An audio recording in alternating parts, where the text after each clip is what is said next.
আসসালামু আলাইকুম আরহামতুল্লাহ। কাছে দূরে বিশ্বের বিভিন্ন প্রান্ত থেকে যারা আমাদের এই অনুষ্ঠান উপভোগ করছেন তাদের সকলকে শুভেচ্ছা জানাই আমি তাসনিম মাহমুদ। কোরআনের মাস, তাকওয়ার মাসে পরিশুদ্ধতার সর্বোচ্চ শিখরে পৌঁছানোর জন্য নয় দিগন্ত আয়োজন করেছে মাসআলা মাসাইলের অনুষ্ঠান দিগন্ত রমাদান। আমাদের আজকের আলোচ্য বিষয় সাহরির বিধান ও উপকারিতা। আমাদের আলোচনার সঙ্গে আজ যুক্ত হয়েছেন বুয়েট সেন্ট্রাল মসজিদের সম্মানিত খতিব হাফেজ মাওলানা মুফতি রাশেদুর রহমান। মোহতারাম, রমাদান দিগন্ত থেকে আপনাকে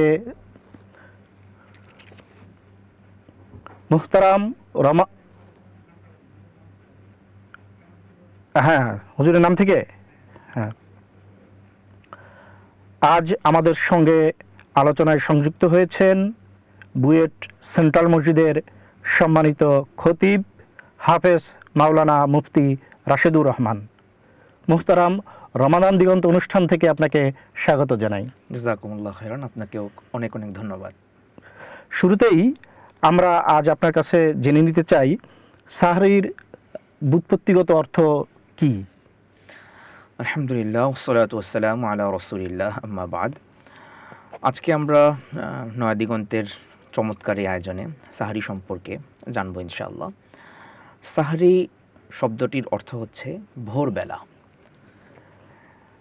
পরিভাষায় সাহরি বলা হয় হলো ভোরবেলায় রোজা রাখার উদ্দেশ্যে যেই খাদ্য সুন্নাহ মোতাবেক, সুন্নাহ অনুযায়ী গ্রহণ করা হয় সেটাকে বলা হয় সাহরি। সাহরি মানব জীবনের জন্য এবং বিশেষ করে একজন সায়েম ও রোজাদারের জন্য খুবই গুরুত্বপূর্ণ একটি বিষয়। রাসূল করিম সাল্লাল্লাহু আলাইহি ওয়াসাল্লাম এর প্রতি অনেক বেশি জোর দিয়েছেন, তাকিদ করেছেন। সাহরি শব্দের মধ্যে মূলত এই একটা দিক আছে, ভোরবেলা যেমন একজন মানুষের অন্তরটা পরিষ্কার পরিচ্ছন্ন থাকে, সেই মানুষ যেমনই হোক না কেন, তার জীবনের অবস্থা এবং তার জীবনের বিভিন্ন উত্থান পতন যে ধরনেরই হোক না কেন, ওই সময়টা কিন্তু একটা পবিত্র আমেজ তার মধ্যে কাজ করে। সেই পবিত্রতাটাকে সাহরি শব্দটি ধারণ করে। চমৎকারভাবে বলেছেন আপনি। এই প্রসঙ্গেই আমি আপনাকে জানতে চাই আপনার কাছে যে এই যে সাহরি আমরা করছি, এই সাহরির সামাজিক কোনো প্রভাব আছে কিনা? হ্যাঁ, মাশাআল্লাহ, খুবই ইন্টারেস্টিং একটি প্রশ্ন। যে সাহরি তো আলহামদুলিল্লাহ আমরা করছি। এখন দিন দিন দেখা যাচ্ছে যে আগে ইফতার মাহফিল হতো, এখন সাহরি মাহফিলও হয়। হ্যাঁ, তো মাহফিলের ওই সকল বিষয় বা সাহরি কেন্দ্রিক আমাদের একত্রিত হওয়ার চাইতেও ইসলামী সামাজিক যেই বিষয়টি আমাদের সাহরির মাধ্যমে ফুটে ওঠে সেটি হচ্ছে যে শাবানের ২৯ তারিখ, এরপরেই হয়তো অথবা শাবানের ৩০তম তারিখ, এরপরে শুরু হচ্ছে রমজান মুবারকের ১ তারিখ চাঁদ দেখার মাধ্যমে। একদিন আগেও আমরা সকাল ৪টা সাড়ে ৪টায় যদি কোনো একটা কোয়ার্টারে অথবা কোনো একটা জনবসতিপূর্ণ মুসলিম একটা এলাকায় বিভিন্ন বাসা বাড়ির দিকে তাকাই, দেখব যে অন্ধকারচ্ছন্ন ঘর। চাঁদ ওঠা মাত্রই সাহরির সময়গুলোতে আপনি দেখবেন ৪টা সাড়ে ৪টা বা ৫টা, যেটা সাহরির শেষ সময়, ওই সময় আপনি দেখবেন যে সামাজিক এমন একটা স্নিগ্ধতা, এমন একটি পবিত্রতা তৈরি হয়, প্রতিটি বাড়িতে তখন বাতি জ্বলছে। সামাজিক প্রথম বিষয়টা ফুটে ওঠে হলো এভাবে যে এতদিন পর্যন্ত যেই সময়টা ছিল অন্ধকারের, ওই সময়টা এখন আলোকিত। বাহ্যিক আলোয় আলোকিত যেভাবে, অনুরূপভাবে আমরা আশা করি অন্তরের আলোয় এবং আল্লাহ সুবহানাহু ওয়া তাআলার দেওয়া নূরেও এই সময়টি নূরান্বিত এবং আলোকিত। মোহতারাম, এই যে সাহরির কি আপনার শরীয়গত কোনো বিধান আছে কিনা? সাহরি বিষয়টি বা এই কনসেপ্টটাই হচ্ছে শরীয়তের একটি কনসেপ্ট। সাহরি একজন মানুষ কেন করেন এবং শরীয়ত তাকে এই সাহরি কেন করতে বলেছে? লা ইলাহা ইল্লাল্লাহ। সাহরি রাসূল করিম সাল্লাল্লাহু আলাইহি ওয়াসাল্লাম এ সম্পর্কে বলেছেন, তাসাহহারু ফাইন্না ফিস সাহুরি বারাকা, তোমরা সেহরি গ্রহণ করো যারা রোজা রাখবে, কারণ সেহরি গ্রহণ করার মধ্যে রয়েছে বারাকা। কোরআন মাজিদ আল্লাহ রাব্বুল আলামিন সেহরি সম্পর্কে যে কথাটি বলেছেন, ওয়াবিল আসহারি হুম ইয়াস্তাগফিরুন, সাহরির সময়ে যারা আল্লাহ তাআলার প্রিয় বান্দা তারা আল্লাহ তাআলার দরবারে কাকুতি মিনতি করেন, আল্লাহ তাআলার কাছে তারা চান, ইস্তেগফার করেন। রাসূল করিম সাল্লাল্লাহু আলাইহি ওয়াসাল্লাম সাহরি সম্পর্কে এই কথাও বলেছেন যে রাতের এই বিশেষ সময়ে আল্লাহ সুবহানাহু ওয়া তাআলা আসমানের নিকটবর্তী আসমানে চলে আসেন এবং বান্দাকে বলতে থাকেন, বান্দা তুমি কি ক্ষুধার্ত, আমাকে বলো, আমি তোমার ক্ষুধা নিবৃত করার ব্যবস্থা করব। তুমি কি পোশাকহীন, আমি তোমার পোশাকের ব্যবস্থা করব। তুমি কি খাদ্যহীন, তুমি কি বস্ত্রহীন, আমি তোমার জন্য তোমার সমস্ত যাবতীয় প্রয়োজন পুরো করার ব্যবস্থা করব। ওই সময়টি হচ্ছে সাহরির সময়, এবং সাহরি করার মাধ্যমে একজন ব্যক্তি মূলত রাসূল করিম সাল্লাল্লাহু আলাইহি ওয়াসাল্লামের সুন্নত আদায় করে এবং সে তার সিয়ামটাকে আল্লাহ রাসূল সাল্লাল্লাহু আলাইহি ওয়াসাল্লাম যেভাবে রাখতে বলেছেন সেভাবে রাখার জন্য প্রস্তুতি গ্রহণ করে। মোহতারাম, মানব শরীরের জন্য সাহরির উপকারিতা এই ব্যাপারে বৈজ্ঞানিক কোনো ব্যাখ্যা আছে কিনা? হ্যাঁ, মাশাআল্লাহ, খুবই ইন্টারেস্টিং একটি প্রশ্ন এবং খুবই গুরুত্বপূর্ণ বিষয়। যে আসলে কোরআন এবং হাদিসের যে বিধানগুলো, জি জি, এইগুলোর হেকমত এবং এটার যেই ভালো মন্দ দিক বা এটা কি কারণে আল্লাহ তাআলা বিধিবদ্ধ করেছেন, জি, সেই সকল বিষয় আল্লাহ সুবহানাহু ওয়া তাআলা সম্যক অবগত। আল্লাহু আলিমুন হাকিম, তিনি জানেন এবং তিনি প্রজ্ঞার অধিকারী। জি, অবশ্যই এর মধ্যে ফায়দা আছে বিধায় আল্লাহ তাআলা আমাদেরকে এক একটা বিধান ধরে ধরে দেন। নামাজের মধ্যে, সিয়ামের মধ্যে, সাহরির মধ্যে ফায়দা আছে বলেই দেন। আমরা বৈজ্ঞানিক দিক থেকে যদি চিন্তা করি জি, তাহলে দেখব একজন মানুষ তিনি 12 ঘন্টার অথবা 13 ঘন্টা অবস্থা ভেদে কোথাও 11, কোথাও 14 ঘন্টা, কিছুদিন আগেও যেমনটি আমরা 14-15 ঘন্টা রোজা রেখেছি, তো এত লম্বা সময় সে জার্নি করতে যাচ্ছে, জি, অভুক্ত অবস্থায় সে থাকবে। এখন এই অভুক্ত অবস্থায় না খেয়ে থাকা, পানাহার থেকে মুক্ত থাকার আগ মুহূর্তে যদি অল্প কিছু সে গ্রহণ করে নেয়, অল্প খাদ্য যদি সে গ্রহণ করে, দেখা যাবে যে তার সামনের জার্নিটা খুবই উপভোগ্য হবে এবং দিনের ভিতরে তার খারাপ লাগবে না। তবে এখানে বৈজ্ঞানিক একটি চমৎকার একটা কথা আছে, ডাক্তাররাও যে কথাটা বলেন যে আপনি যখন লম্বা সময় না খেয়ে থাকার জন্য প্রস্তুতি নিচ্ছেন এবং এর আগে হালকা গ্রহণ করবেন, কোনো কিছু খাবেন যখন আপনি, তখন যদি আপনি খুব পেট ভরে খান তাহলে কিন্তু আপনার ঢেকুর উঠবে, জি, চুকা ঢেকুর উঠবে, বিভিন্ন রকমের অস্বস্তি বোধ হবে।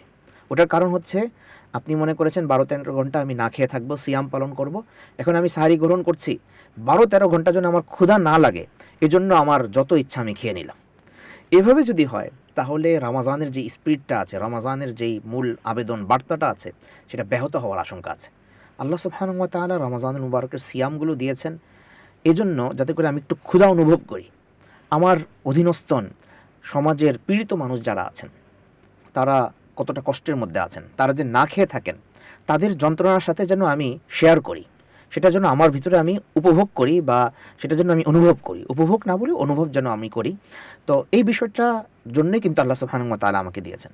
এজন্য চিকিৎসা বিজ্ঞানের বড় বড় যারা চিকিৎসাবিদরা আছেন তারা বলেন যে যখন আপনারা সাহরি করবেন তখন অনেক বেশি পেট পুরে খাবেন না, তাহলে কিন্তু আপনাদের কষ্ট হতে পারে, ভালোর চাইতে অপকারটা হওয়ার আশঙ্কা বেশি।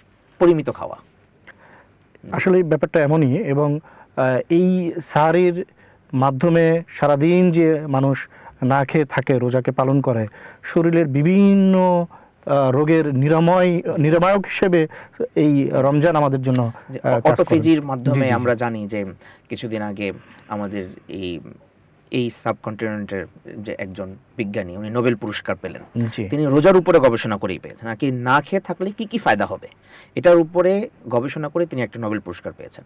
অথচ 1450 বছর আগে প্রিয় নবী হযরত মুহাম্মদুর রাসূলুল্লাহ সাল্লাল্লাহু আলাইহি ওয়াসাল্লাম এর উপকারিতার কথাগুলো বলে গেছেন যে তুমি না খেয়ে থাকলে তোমার কি কি ফায়দা হবে। মোহতারাম, এই সাহরির খাওয়ার জন্য আমরা দেখেছি যে পিতামাতা থেকে শুরু করে ছেলেমেয়েরা, বাচ্চা কাচ্চারা সবাই খুব আনুষ্ঠানিকভাবে আনন্দ করে উঠে পড়ে সাহরি খায়। এটা কি কেবলই আনুষ্ঠানিকতা না অন্য কিছু? মোহতারাম, দেখুন, আমাদের সমাজের মধ্যে কিছু কিছু বিষয় এরকম আছে যেগুলো আনুষ্ঠানিকতার মধ্যে কিন্তু ইবাদতের একটা ঘ্রাণ আছে। হ্যাঁ, যেমন দেখুন, আমি এই প্রশ্নের উত্তরটা দিব এর আগে ছোট্ট করে বলি।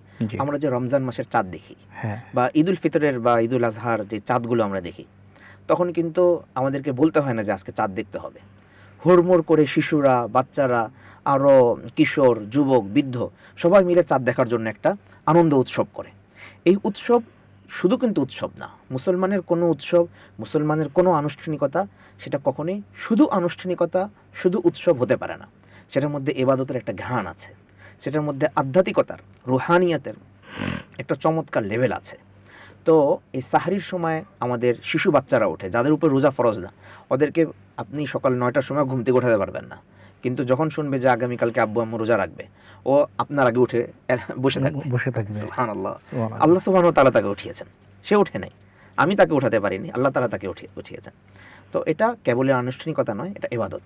তার মানে আমরা বলতে পারি যে মুমিনদের জন্য, সিয়াম পালনকারীদের জন্য সাহারি হচ্ছে বা ইফতার হচ্ছে একটা মানে ভার্সেটাইল টিচিং।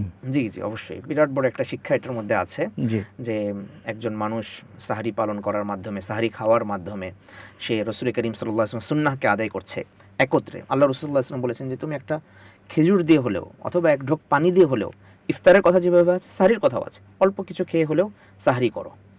কারণ এবং হাদিসের মধ্যে আরেকটা কথা আছে যে সাহরিটাকে তোমরা একেবারে শেষ সময় করার চেষ্টা করো, যতটুক পারা যায় সাহরির সময় শেষ ওই মুহূর্তে করার চেষ্টা করো। যেহেতু সাহরির বিষয়ে আলোচনা হচ্ছে, আমি মোহতারাম একটি প্রসঙ্গ আনতে চাচ্ছি।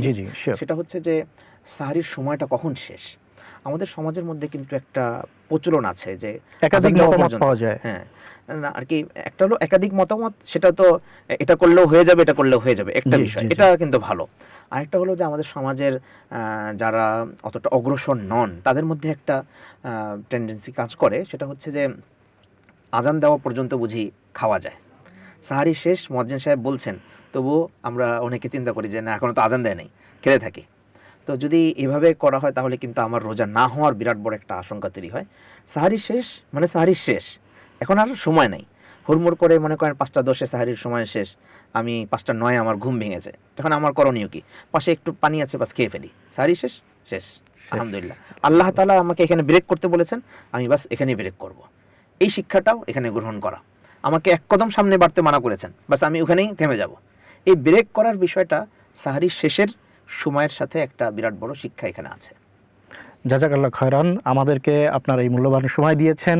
এই সময় দানের জন্য আল্লাহ তাআলা আপনাকে কবুল করে নিক, দুনিয়াতে এবং আখিরাতে আপনাকে উত্তম পুরস্কার দান করুন। আমিন, জাযাকুমুল্লাহ। আপনাকেও আল্লাহ তাআলা উত্তম পুরস্কার দান করুন, এবং আমাদের নয়া দিগন্তের সকলকে, এর সাথে সংশ্লিষ্ট আমাদের প্রিয় দর্শক যারা আছেন, যারা আমাদেরকে দেখছেন, উপভোগ করছেন, তাদেরকে আল্লাহ তাআলা জাযায়ে খায়ের দান করেন। শুকরিয়া। প্রিয় দর্শক, আজ আর নয়, আজ এ পর্যন্তই। আগামীকাল আবার দেখা হবে নতুন কোনো বিষয় নিয়ে, নতুন কোনো অতিথির সাথে। সে পর্যন্ত আল্লাহ আমাদেরকে ভালো রাখুন, সুস্থ রাখুন। আল্লাহ হাফিজ। আসসালামু আলাইকুম ওয়া রাহমাতুল্লাহ।